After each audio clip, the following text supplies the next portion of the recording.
Hi, welcome back to another episode of Lowkey Chaotic. I released an episode last week talking about the irreversible brain damage my ex-boyfriend gave me, and he saw that and reached out. Oh, by the way, if you haven't listened to the episode yet, check it out right now. So this episode can make more sense to you. It's called How My Ex Gave Me Irreversible Brain Damage. Anyways, he reached out, which I had a feeling he was going to. Like, I was hoping he wasn't going to. And then there was a small part of me that was hoping he was going to reach out, but like in a positive way, like maybe a little bit reflected and apologetic or whatever. But the biggest part of me knew he was going to reach out and be kind of mad, but not just be mad. I knew he was going to reach out and do exactly what he did, which is talk about utter bullshit, such as the semantics of the label of our relationship. He literally hit me up and he was like, "I'm not your ex. Stop claiming me." And to which I responded, "Babe, have you even listened to the fucking episode? Because the first thing I fucking talk about on there is how we were never in an official relationship and how you always hold that over my head, literally until this day, because you've always loved playing power games with me." And he just continues doubling down. He's like, "I'm not your ex. Don't call me your ex." I'm like, bro, how the fuck, out of everything that fucking happened between us, out of everything I discuss in this episode, the one thing you give a fuck about are the semantics? Like, the whole conversation was just such a gaslighting bullshit shit talk, because he kept saying things like, "I'm not your ex, you're obsessed with me, you're using me for views." I'm like, bitch, I ain't even say your name. I didn't even say your name. I didn't show anyone. No one knows who I'm talking about. And also, if you're not my ex, then how the fuck did you know I was talking about you in that episode? Exactly. So anyways, he just kept doubling down with these stupid, like, useless statements, which, again, that's what abusers love to do, is they love to gaslight you. Him trying to tell me that I'm not his ex and I will never be his ex is him, once again, avoiding accountability. Because if he would admit the nature of our relationship, which is we were in a fucking relationship, no matter what label you put on it, it was a fucking relationship. If you would admit that to yourself, then you would also have to admit to yourself that you hurt somebody you were supposed to care for. And I don't think he has the spine for that. He really fucking doesn't.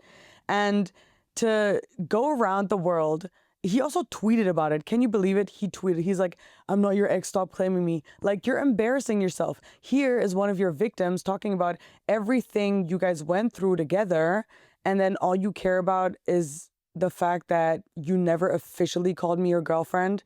But again, we did everything you could possibly imagine that people do in relationships. We lived together. We had nicknames for each other. We gave each other gifts. We spent every fucking day together. We said "I love you" to each other. Like, what do you mean? What do you fucking mean? Like, this is such a manipulation tactic. It's insane. He's always been obsessed with power games, and it's all just to avoid accountability, which, again, really fucking sad, because I was like, the fact that he has put me through all of this abuse, and I would still be there for him. If he were to rock up at my door and be like, "Zoe, I need your help, I want to get better," I would still support him, which sounds like it's a trauma response, but that's just the reality of it. Like, I would always be there for him to help him, but I really shouldn't, because he wouldn't be there to help me. He doesn't give a fuck about me. He doesn't give a fuck about my well-being, and he never has. Otherwise, he wouldn't have put me through all that shit. You know what I'm saying? So I think me having the urge to support him no matter what is most definitely probably just a trauma response. Which, yeah, someone on my TikTok asked me if like, toxic relationships can lead to your brain being rewired and then having chronic depression. And it was an interesting exchange I had with them, because I tried to take them through, like, the main ways toxic relationships can rewire your brain, which is, number one, your hippocampus can shrink, which is the memory center of your brain, which can lead to being brain foggy and, like, forgetful. Then the amygdala, it fucks up with your amygdala, which is the fear center of your brain. Like, toxic relationships can literally put you in, like, a chronic state of, like, anxiety and stress, and your brain constantly thinks like you're in danger. And then the prefrontal cortex, dude, it fucks with your prefrontal cortex, which is the center of your brain that's responsible for self-trust and decision making. And it can fuck it up so hard that you literally gaslight yourself all the time. And that combined can 100% lead to depression. Absolutely. And that's why I hate it when abusers or even like victims, we tend to gaslight ourselves a lot, but abusers, especially my ex, I hate it when they try to minimize everything. Like, yeah, sure, I'm about to gaslight myself. I was about to say, yeah, sure, I don't have a missing limb from the relationship, AKA what I said in my last episode where I was like, oh, what he did to me wasn't that bad, me gaslighting myself. But what I'm trying to say is like, the damage, the permanent fucking damage that we suffer from just when it comes to our brain, that's like permanent life alteration right there. It doesn't fucking matter if I have a missing limb or not. You fucked up my brain for life. And the fact that you minimize this shit and you talk to me like, oh, I only roughed you up a couple of times, it's just crazy. Like, you have altered my brain for life, and I just want people to understand what toxic relationships can do to your fucking brain, because it's scary. It's fucking scary, bro. Like, what the hell? What the fucking hell?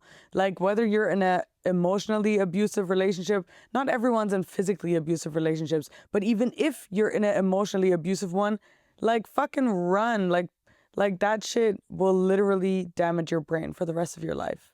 And you don't want that. I always wonder every day how life would be if I hadn't gone through that relationship, because I am always extremely brain foggy, extremely forgetful. And I know it's because of this fucking relationship. And that is so incredibly sad.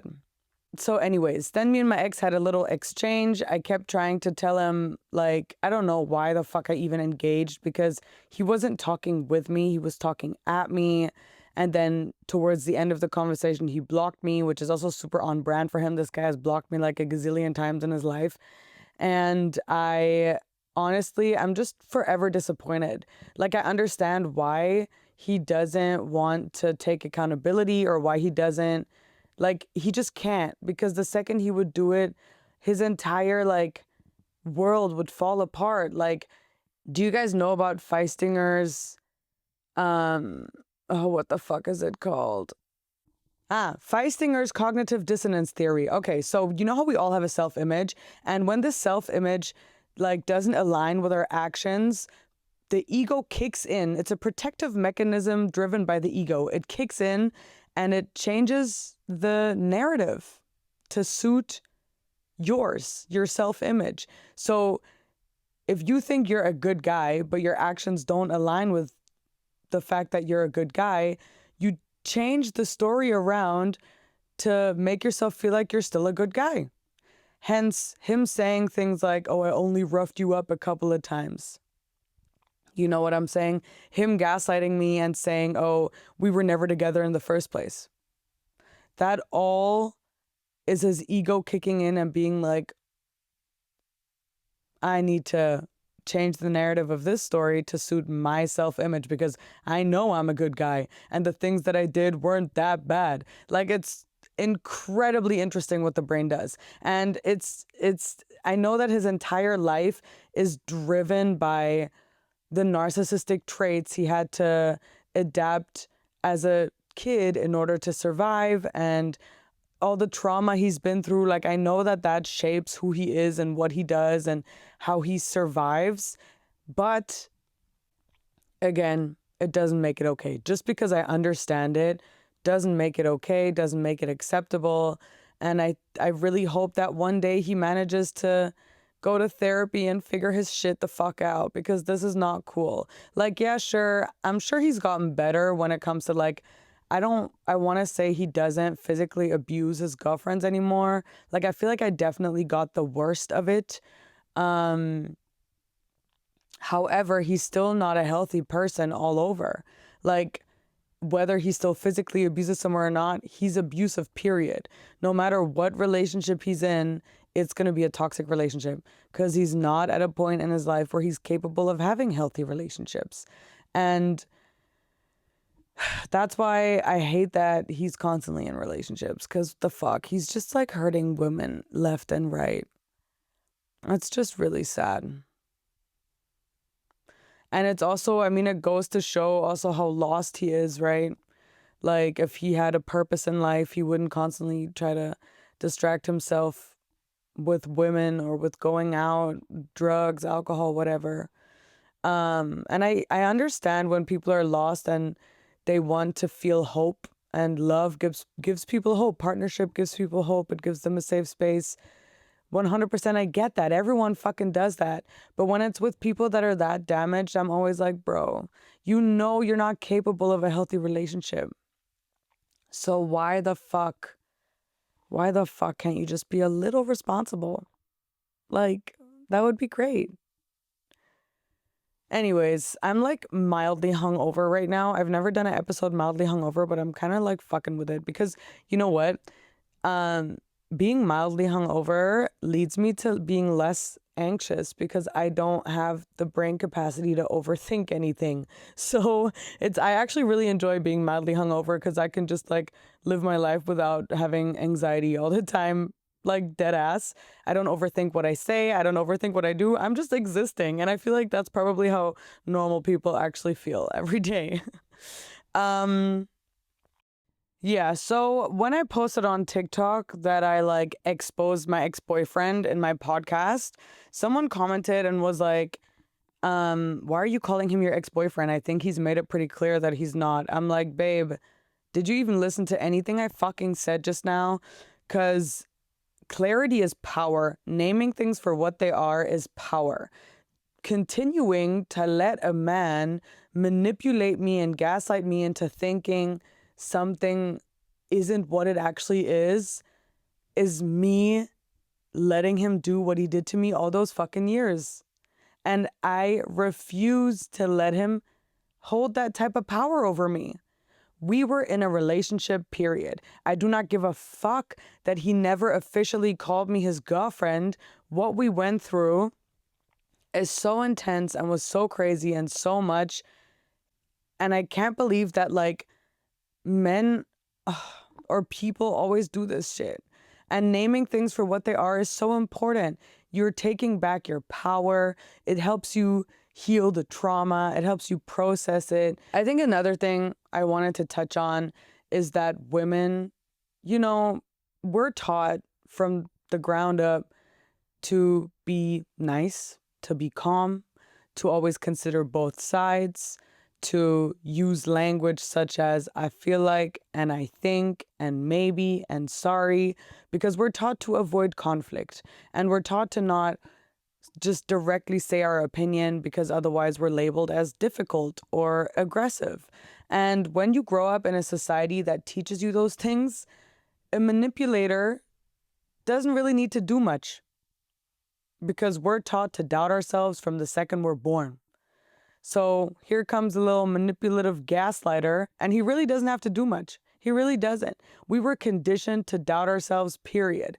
And what I find so crazy, since women are taught from the ground up to avoid backlash and conflict and always consider both sides and yada, yada, yada, yada, is that we always like overthink how to say something in order to avoid backlash or in order to avoid, putting ourselves in a dangerous fucking position. And do you think a man has ever had those thoughts? Do you think a man has ever thought, oh, maybe I should word that in like a nicer way?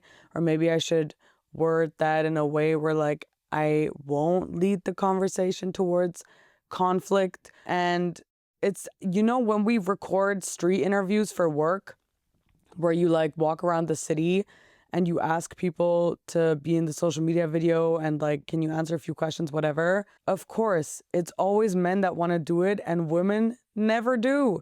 Like, it's really, it just speaks for everything I just said. Like, men are so sure of themselves and they were born into a society where they're taught to not doubt themselves, but women are. So obviously, the main people that are always ready to talk to us and talk to the camera are men. And I find that really sad. I really want to do something about that. What can I do to support women to be more sure of themselves and to move away from this gaslighting bullshit that we're taught from the second we're born? Anyways, last week's episode meant a lot to me. I think, of course, there were a few reactions from people where it was like, why did you do that? And I'm just like, dude, this shit was such a formative experience for me. If I don't share it in my podcast, then I literally might as well just stop doing the podcast, because the podcast exists to share my experiences with y'all, to create a safe space for conversation, to learn new things, for me to learn new things, for y'all to learn new things. And if I'm excluding something that was a huge part of my life for such a long time, that literally shaped me to be the person that I am today, then who the fuck am I to have a podcast format that's all based on vulnerability and authenticity and honesty? You know what I'm saying? Like, just because it's a big, crazy topic and it's an uncomfortable conversation, I'm not supposed to do it? Like, no, fuck that. The whole point of this podcast is to have uncomfortable conversations. And yeah, sure, my ex is pissed, but babe, you should have fucking thought about that before fucking abusing people. Like, why are you mad that I'm talking about what I went through with you on my podcast? It's your fault all of this happened in the first place. So what the hell? You know what I'm saying? But I mean, abusers love to do that. They love to like only give a shit when you're when you're airing out their dirty laundry. That's when they give a fuck. But when you're like crying on the bathroom floor from them beating you up, they don't care. So it's just, oh my goodness me. It's just so stupid. So yeah, I'm really happy the episode is out, and I feel really grateful for all the response, like aside from the few messages that I got from people that obviously know him and know who I'm talking about.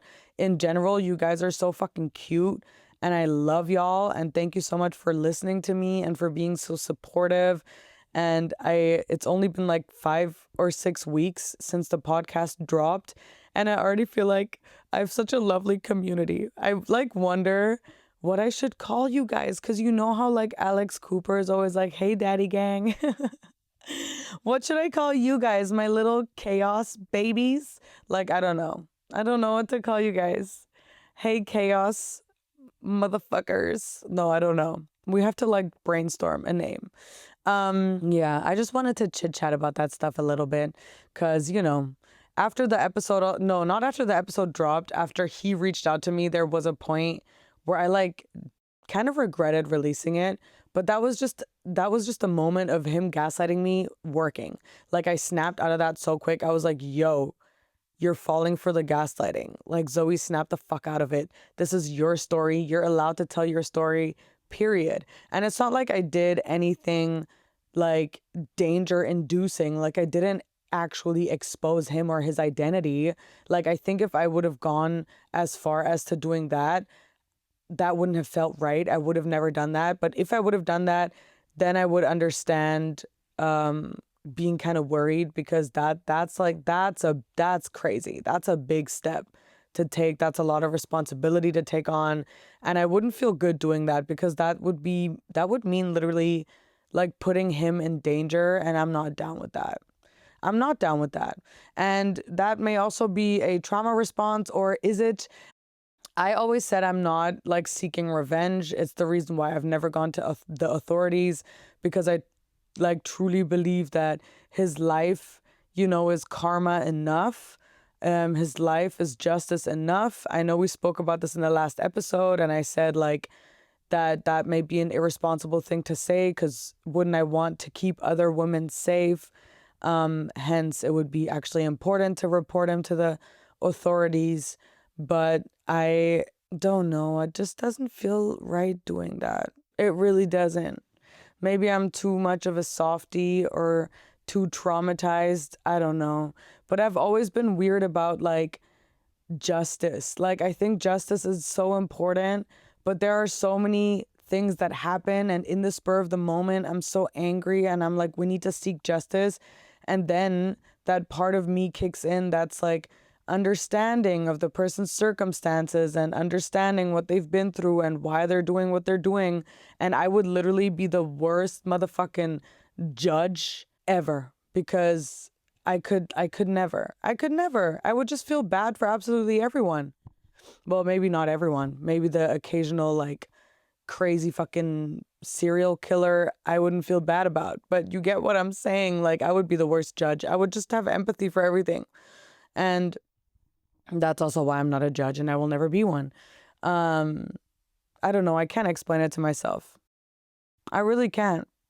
I guess it is maybe a trauma response that I don't want to cause him any harm, and I would be there to support him and help him if he wanted it. But you know, he never wants anyone's help.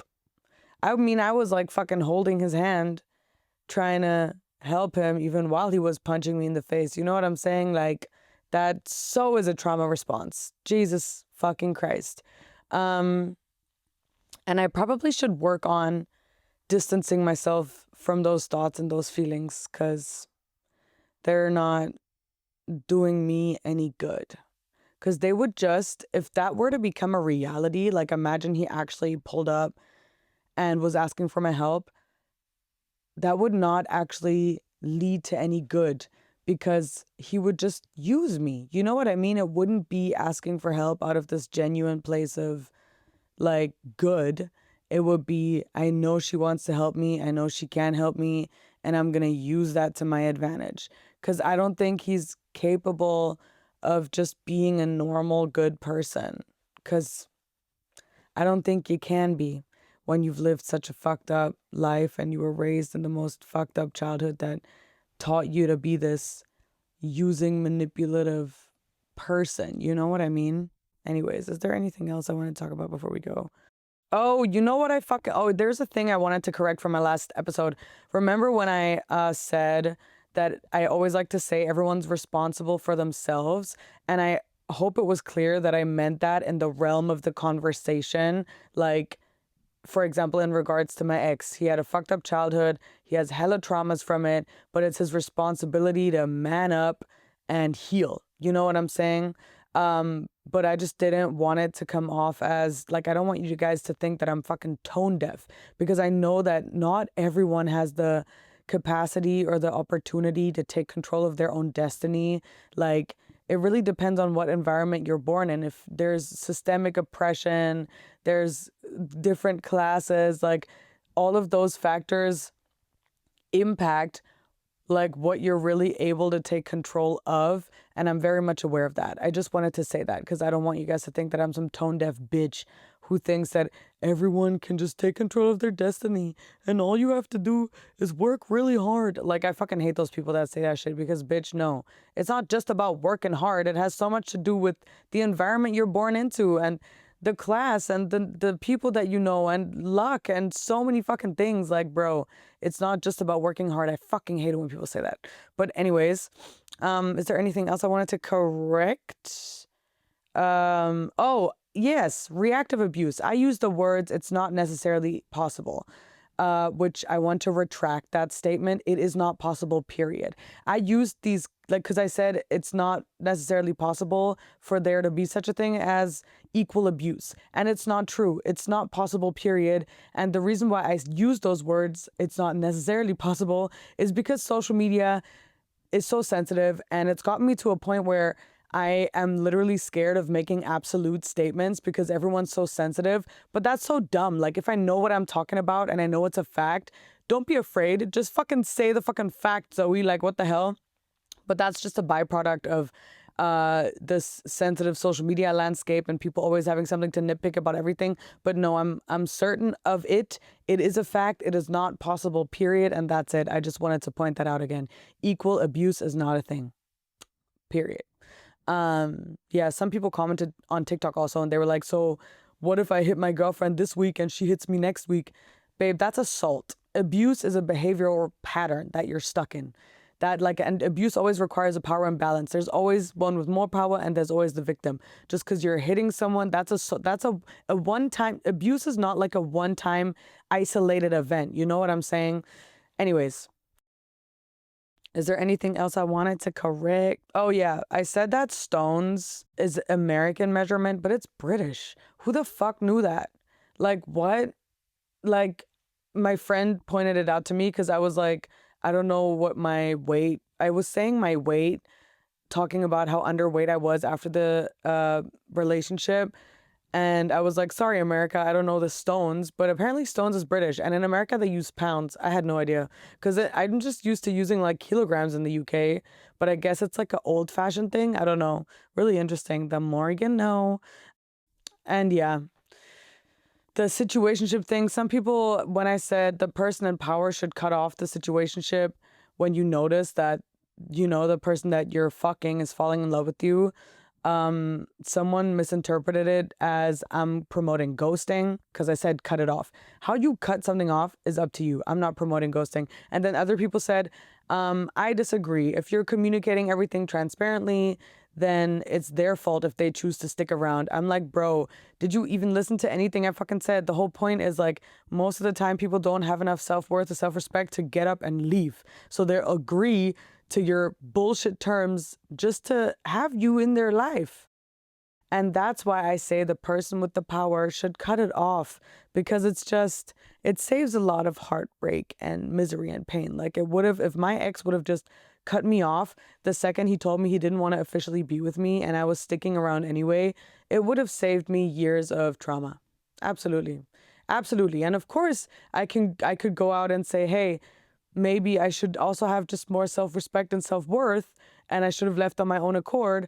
But bitch, that just wasn't the fucking case. And you can't just have self-worth and self-respect like with the snap of a fucking finger. Like, that's not how that fucking works. So absolutely, he should have cut it off, and he should have never continued seeing me and living with me, and Jesus Christ, whatnot.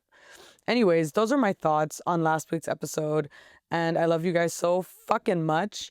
I'm so excited to see y'all next week again. You know where to find me. Lowkey Chaotic Podcast everywhere. Also at Gmail in case you want to send me an email. And I'll see y'all next week. Bye-bye.